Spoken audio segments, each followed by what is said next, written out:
நண்பர்களே, நான் வந்து இன்றைக்கி வந்து உங்களுக்கு ஒரு கதை சொல்ல போகிறேன். அந்த கதையை கேட்டு நல்லா ஷேர் பண்ணுங்கள், சப்ரைசர் பண்ணுங்கள், என்ஜாய் பண்ணுங்கள். வாங்க கதைக்குள்ளே போயிருங்க. ஒரு ஊரில் வந்து அ 2 விவசாயிங்க இருந்தாங்க. 2 விவசாயிங்களும் பக்கத்தில் இருக்குது. அதில் வந்து பக்கத்து நில விவசாயிக்கும் இந்த நிலத்து விவசாயிக்கும் ரொம்ப நாளாக வாய்க்கா தகராறு. அப்படியே இருக்கும்போது ஒரு நாள் பகலில் என்ன பண்ணியிருக்கோம், ஆளுங்களாம் இருக்கும்போது 2 பேரும் கை கலப்பாயிடுச்சு. கை கலப்பானோடனே அவன் வந்து இவனை அடிச்சிட்டான். உடனே இவன் அடி வாங்கிட்டு இவன் மனசுக்குள்ளே வந்து வாங்கியம் வச்சிட்டான். இவனை என்றைக்கா இருந்தாலும் நம்ம வந்து கோழி கொலை பண்ணணும் அப்படின்ட்டு. உடனே அவனும் சந்தர்ப்பத்தை எதிர்பார்த்துக்கிட்டே இருந்தான். ஆனால் அந்த அடித்தாலும் அந்த அளவுக்கு மறந்துட்டார் எல்லாத்தையும். ஆனால் இவன் மட்டும் மனசுக்குள்ளேயே வச்சுக்கிட்டு அப்படியே இருந்திருக்கான். அப்படியே இருந்துகிட்டு இருக்கும்போது அந்த காலத்துலலாம் வந்து நைட்டில் தான் கரண்ட் வரும். அதனால் அவங்க வந்து நைட்டில் வந்து விவசாயம் பண்ணுற நேரத்துக்கு வந்து தண்ணி பாய்ச்சுவாங்க. தண்ணி பாய்ச்சும்போது அப்படியே அந்த மாதிரி தண்ணி பாய்ச்சிட்டே இருக்கும்போது இவங்க 2 பேரும் தண்ணி பாய்ச்சிக்கிட்டே இருக்கும்போது உடனே பக்கத்து நிலத்துக்காரன், ஏன்டா நீ வந்து அன்றைக்கி வந்து என்னை வந்து அடிச்சிட்ட, இன்றைக்கி பாரு நான் உன்னை என்ன பண்ணுறேன்ட்டு கத்தி எடுத்து வெட்ட போகும்போது ஒரு வெட்டினதுமா அவனை நிலாவை பார்த்து, இந்த நிலாவே சாட்சி அப்படின்னு சொல்லிட்டு அவன் செத்து போயிட்டான். உடனே அவன் அவரை கொலை செய்து வாய்க்காலில் புதைச்சிட்டு மூடிட்டு இந்த நிலா வந்து என்றைக்கு வந்து சாட்சி சொல்லி நான் என்றைக்கு வந்து என்னை வந்து போலீஸ்காரங்க பிடிச்சி உள்ளே போடுறது அப்படின்ட்டு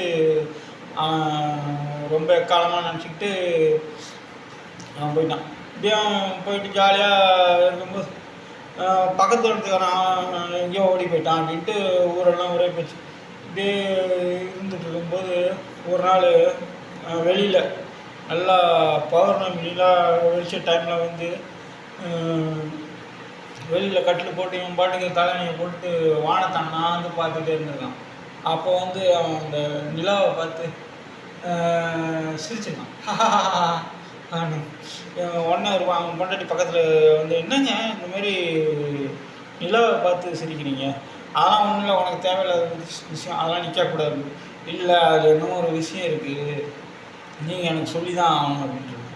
உடனே ஐயோ அந்த கதையை கேட்டால் நான் அவன் பக்கத்துலேயே ஒரு நேரத்துக்கு நான் அடிச்சிட்டாங்கள, அதனால் நான் ஒரு நாள் இதே மாதிரி தான் பௌர்ணமி விழா நேரத்தில் வந்து தண்ணி விலக போகும்போது அவனை வந்து நான் வெட்டி தண்ணி வர பாதையிலே புதைச்சிட்டேன். ஆனால் அவன் சொன்னான், இந்த நிலாவே சாட்சி அப்படின்னா, அந்த நிலா வந்து என்றைக்கு வந்து சாட்சி சொல்லி என்னை எப்படி உள்ளே போடுறது. உடனே பொண்டாட்டி ஐயோ சரிங்க அப்படின்ட்டு, இதை யார்கிட்டையும் சொல்லிடுறதா, யாருக்கும் சொல்ல மாட்டேன் அப்படின்ட்டு அவங்க 2 பேரும் அப்படியே இருந்தாங்க. ஒரு நாள் இவன் வந்து தண்ணி அடிச்சுட்டு வந்து அவன் பொண்டாட்டியை போட்டு சாத்துது. உடனே அவன் பொண்டாட்டி ஐயோ நீ இப்படி சாத்திட்டு உடனே அவன் பொண்டாட்டி வெளியில் வந்து ஐயோ வாங்க, இவன் அந்த விவசாயியை வெட்டி வாய்க்காலில் போச்ச மாதிரி என்னையும் வெட்டி புதைக்க பார்க்குறான். அண்ணா ஊர்க்காரங்கெல்லாம் தெரிஞ்சுச்சு, ஆஹா இவன் தான் அவனை கொலை பண்ணி புதைச்சானா அவன் அப்படின்ட்டு. உடனே போலீஸ்காரங்கெல்லாம் வந்து அந்த வாய்க்காலை கொண்டு பார்த்தா அப்படி அப்புறம் இவனை கொண்டு போய் சிறையில் அடைச்சிட்டாங்க. இந்த கதையிலேருந்து என்ன தெரியுது, உண்மை என்னைக்கா இருந்தாலும் வெளியில் வரும். நன்றி, வணக்கம்.